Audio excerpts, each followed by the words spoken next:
Bo Nickal is fighting this week in Des Moines, Iowa. He's fighting Rainer de Ritter, and although I am picking him to win just by the hairs of his chinny chin chin, I do not believe this guy is ready for the top 15 of this middleweight division. Please don't pay attention to my chopped hairline currently. Let's focus on Bo Nickal and why he is not ready for anybody in this top 10, and honestly, even the top 15.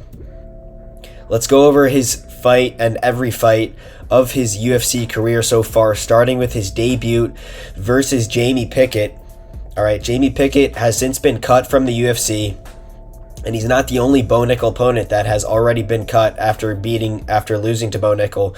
So we're starting with Jamie Pickett, and while Bo did get the first round submission over Pickett, this was not impressive, especially for him coming in at a ridiculous line of around minus 3,000, minus 2,000, something like that. He eventually gets Pickett down to the mat and submits him. And while that seems fine and impressive, especially in your debut, right up top, right when I say it, it may seem impressive, but when I tell you that Bo Nickal lands a nut shot, a groin shot, whatever you want to call it, which hurts Pickett. Pickett's then a little bit complaining to the ref, and eventually Bo Nickal takes him down because of that. The ref doesn't step in, so that's already red flag number one for Bo. And then on the submission attempt, which his jiu-jitsu did not look very good, he gets the submission by arm triangle, although this was not the proper technique. And no, I'm not a Charles Oliveira black belt living in Brazil. So obviously I can't talk too much, but it's not the correct technique. He basically laid in the wrong position for about 2 minutes until Jamie Pickett was forced to tap, just because of the duration of the choke and slowly, very slowly losing consciousness and losing blood flow to the neck.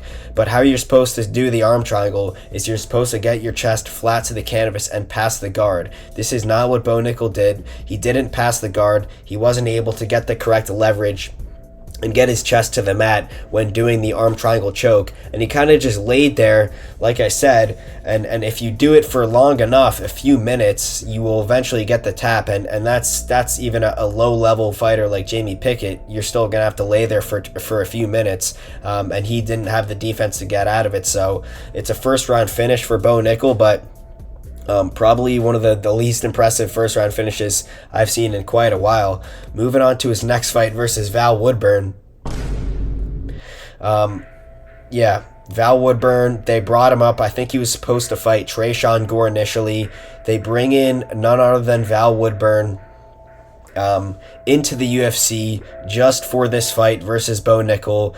Val Woodburn, respectfully, not UFC caliber whatsoever. He got knocked out in his second UFC fight and then was cut, so that shows you right there. He didn't win in the UFC at all. And Bo Nickal doesn't use his wrestling. He feints the takedown and just knocks him out on the feet. So very, very quick knockout, but it's just another guy who has since been cut after fighting Bo Nickal. So there's two opponents so far that haven't even won in the UFC since fighting Bo Nickal, and that's not a good look for his competition. Like I always say, you really want your wins and losses to age very well, and these two wins have not aged very well in the slightest. Val Woodburn, not UFC caliber, solely brought in just to fight Bo Nickal on short notice and just get Bo Nickal a win at that point, and for no other reason. Then he supposedly gets a step up on UFC 300 versus Cody Brundage. We were honestly expecting him to fight somebody better, maybe even closer to the rankings, maybe someone in the rankings on UFC 300, especially since he's on the main card of one of the best cards of all time. But no, they give him Cody Brundage, and while that is a step up from the last two guys, Brundage is nowhere near the rankings. So what happens in this fight? He doesn't get the first round finish, but he does get the second round submission. And we honestly saw, again, Bo Nickal coming in at over minus 1,000, minus 2,000 even, some ridiculous odds. You would expect this guy to come out in the first round and hit him with a flying knee and for it to be over, like Masvidal Askren. That certainly didn't happen. And to be honest, Bo Nickal kind of got chucked off by Cody Cody Brundage. Goes in for a few takedowns, gets shucked off, and we're kind of like, hold on a minute, Cody Brundage ain't supposed to do this to a wrestler like Bo Nickal. Maybe this Penn State wrestling is all way, way too hyped up. Cody Brundage kind of landing on Bo at certain points in the first round. Eventually, Bo does get him down, and then even in the second round, he does end up getting the submission. But similar to the Jamie Pickett fight, it just took a little bit too long for me. They're not like dominant wins. They're not impressive wins. At least, pleasing to the eye. I guess you could say they're impressive because he didn't take much damage, but even when getting submissions and taking guys down and submitting them pretty quickly, they're not really impressive looking. I mean, these aren't high-level fighters, and you're supposed to be this big favorite, big prospect, Penn State wrestling national champ, this and that. And he's kind of getting shucked off by Cody Brundage, who isn't a huge step up. He isn't getting it finished in the first round. It's taking him the second round, so we already see him going a little bit longer in his fights.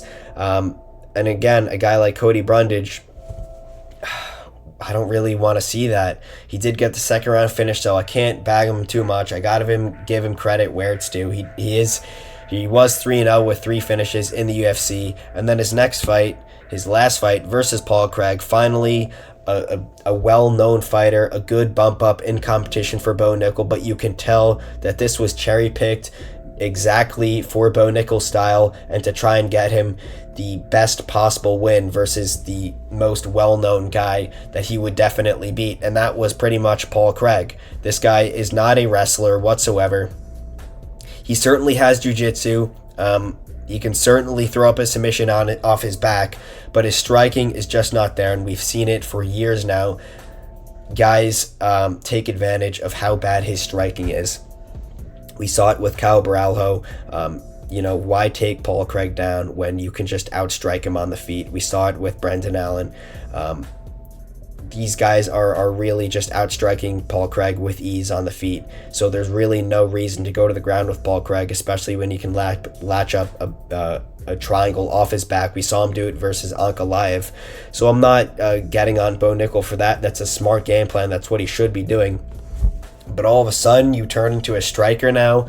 And to me, yes, it may be the smarter game plan, but why not use your wrestling? That's your by far the biggest advantage you have in any area of MMA is your wrestling. You're supposed to be the wrestler, this big, bad, scary wrestler, and you don't even use it. So that kind of tells me that you're a little bit scared to go to the ground. And while Paul Craig does have great submissions, like I mentioned, he can be out-wrestled, he can be finished on the ground.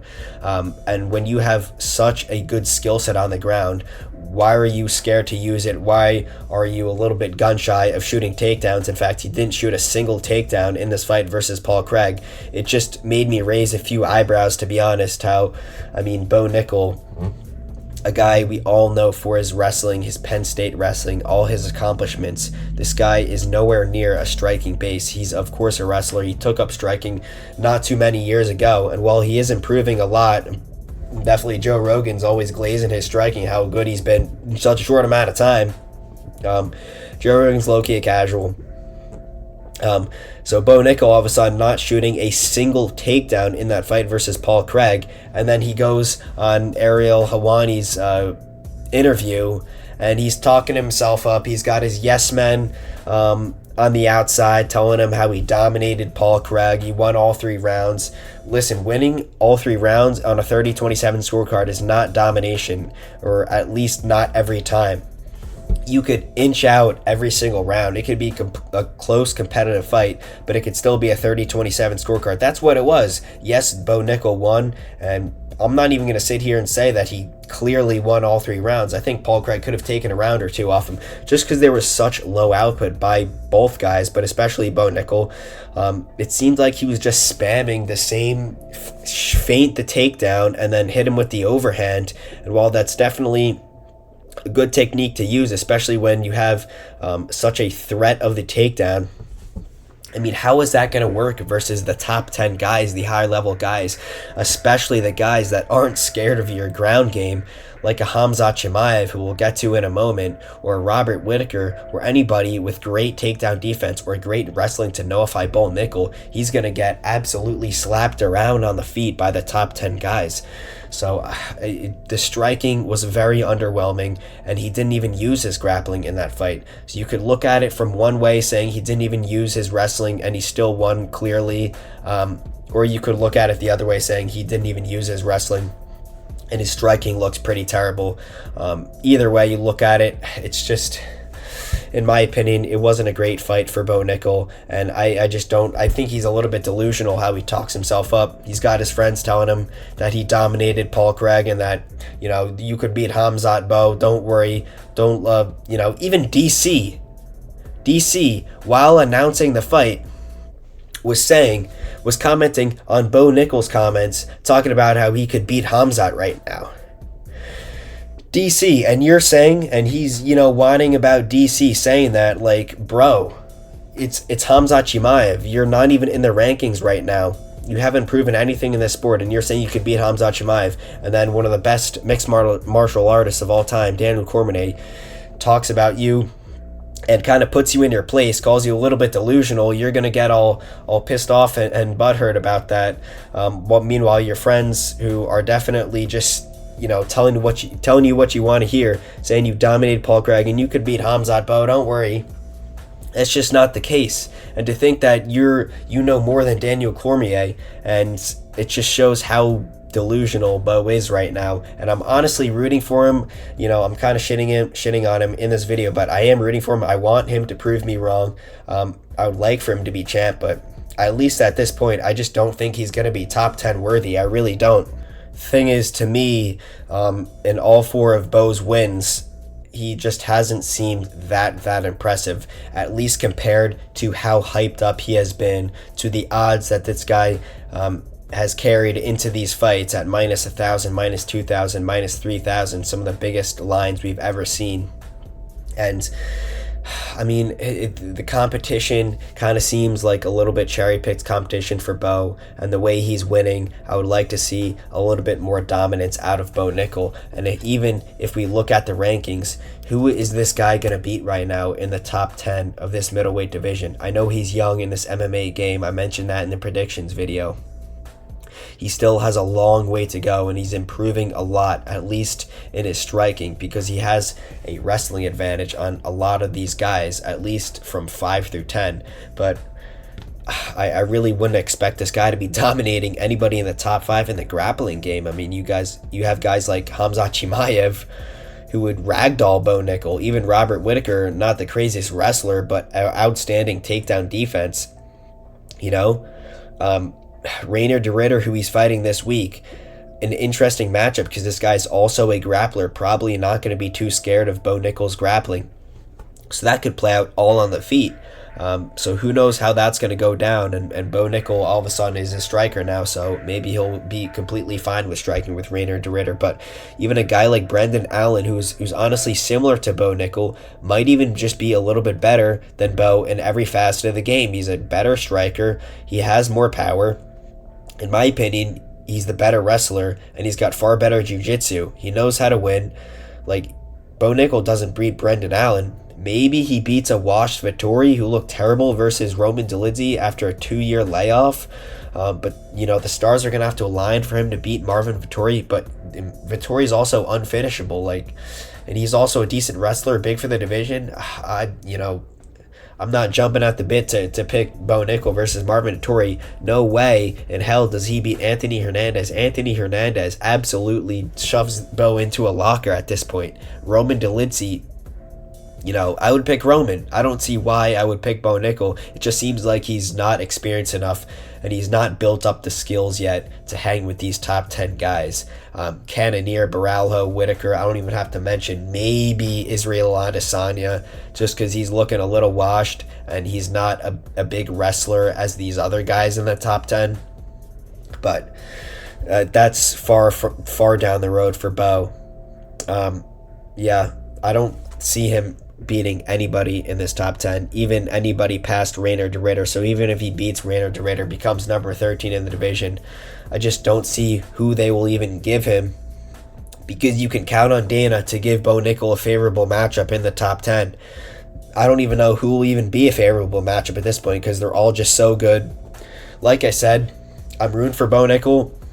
I want to see him become champ, and I think he can, just not right now, and not in the near future, not in the next year, not even in the next 2 years probably. He's just too inexperienced, and he's got to take time to build up his skills, especially on the feet, and just get a well-rounded game for MMA, because becoming UFC champ is incredibly difficult, especially this middleweight division is pretty stacked right now. You have a bunch of guys that deserve a title shot, like Nasruddin Imamov, like Khamzat Chimaev, like Caio Borralho.